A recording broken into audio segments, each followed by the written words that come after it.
আজি বিধানসভাত দাখিল হ'ব 2026-27 বৰ্ষৰ পূৰ্ণাংগ বাজেট আৰু ইতিমধ্যে আজি বাজেট দাখিলৰ দিনটোৰ কাৰ্যক্ৰমণিকা আৰম্ভ হৈছে 9:30 বজাৰ লগে লগে আমি পুনে আপোনালোকক সদনৰ মজিয়ালৈ লৈ গৈছো। এমাহৰ ভিতৰত আমি সকলো ফৰ্মেলিটি কৰি পইচা পাব পৰা টকা পাব পৰা ব্যৱস্থালৈ লৈ যাম আৰু তেখেতক মই ধন্যবাদ দিছোঁ। আপোনাৰ কুৱেশ্যনতে বাকী কথাখিনিতো আমাক সহায় কৰিছে। আমি ডিপাৰ্টমেণ্টত এনেকুৱা আৰু ক'ৰবাত পৰি আছে নে কি আছে এইখিনি গোটেই খা খবৰ কৰা আমি আৰম্ভ কৰিছোঁ। ধন্যবাদ। মাননীয় অধ্যক্ষ মহোদয়, তেখেতে যিটো নদী ডেড বডি নোপোৱা ঠিকেই আছে, কিন্তু এই আপুনি চাওক থাৰ্ড কুৱেশ্যনটো আবুল কালাম আজাদ কলগাছিয়াৰ চাৰ্কল অফিচাৰে 12 চনতে গোটেই ডকুমেণ্ট দিলে, এতিয়া কৈ আছে ৰিকুইজিট ডকুমেণ্ট নাই। 12 চনত যদি চাৰ্কল অফিচাৰে ৰিকুইজিট ডকুমেণ্ট দিয়া নাছিলে, what the DC was doing cheating, action should have been taken. মই এই কথাখিনি জাষ্ট কেইটামান উদাহৰণ দিলোঁ, আপুনি এই দুটাৰ গোটেইখিনি বোধ কৰোঁ ঘৰ জ্বলা নহয় জানো? ঘৰ জ্বলা হয় হয় হয়, ঘৰ জ্বলাটোৰ লগত পুলিচ আৰু ফায়াৰৰ ৰিপৰ্ট আছে লাগে। সেই দুটা ৰিপৰ্ট আমি বিচাৰি পোৱা নাই। চাৰ্কুল অফিচাৰৰ আকৌ দিবলৈ কৈছোঁ এতিয়া। চাৰ্কুল অফিচাৰৰ ৰিপৰ্টটোৱে মোৰ ওচৰত আছে, তাত সেই পুলিচ ৰিপৰ্ট আছে, ফায়াৰ চাৰ্ভিচ চব আছে, তাত মোৰ ওচৰত আছে গোটেই। আপুনি খালি কাইণ্ডলি বস্তুটো আপুনি যথেষ্ট ইনিচিয়েটিভ লৈছে।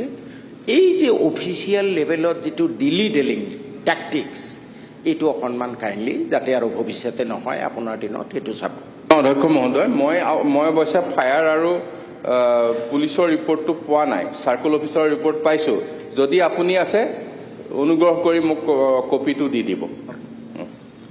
জাকিৰ হুছেইন সিকদাৰ।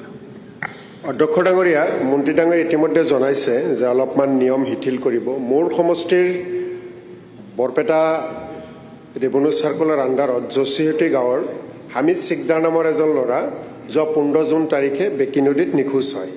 3 দিন SDF বাহিনীয়ে বিচাৰি থকাৰ পিছতো ডেড বডি পোৱা নাই। যেতিয়া পৰিয়ালক ক্ষতিপূৰণ দিয়াৰ কথা ক'লোঁ, তেতিয়া ক'লে ডেড বডি নাপালে নাপায়। গতিকে মন্ত্ৰী ডাঙৰীয়াক এই বিষয়ে মই দৃষ্টি আকৰ্ষণ কৰিছোঁ আৰু আশা কৰিছোঁ বিভাগক নিৰ্দেশ দিব পৰিয়ালে যাতে ক্ষতিপূৰণ পায়, তাৰ কাৰণে মন্ত্ৰী ডাঙৰীয়াৰ পৰা আশ্বাস বিচাৰিছোঁ।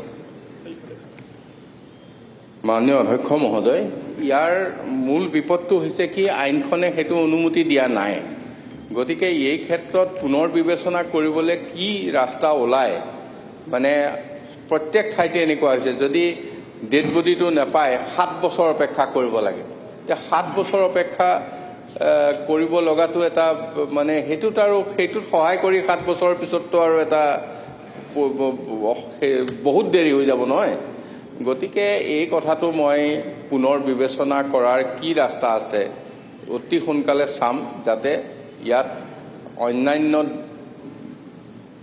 কিবা ৰিপৰ্ট লৈ পেলাই এইটোক আমি এষ্টাব্লিছ কৰিব পাৰি নেকি, আইনৰ গণ্ডিৰ ভিতৰত থাকি চেষ্টা কৰিম। জীৱেশ ৰয়।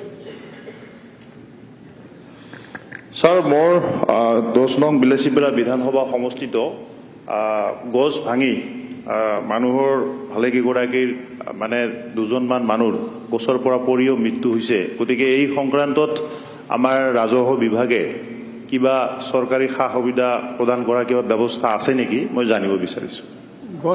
গছ পৰি মৰিলে কিবা আছে নেকি?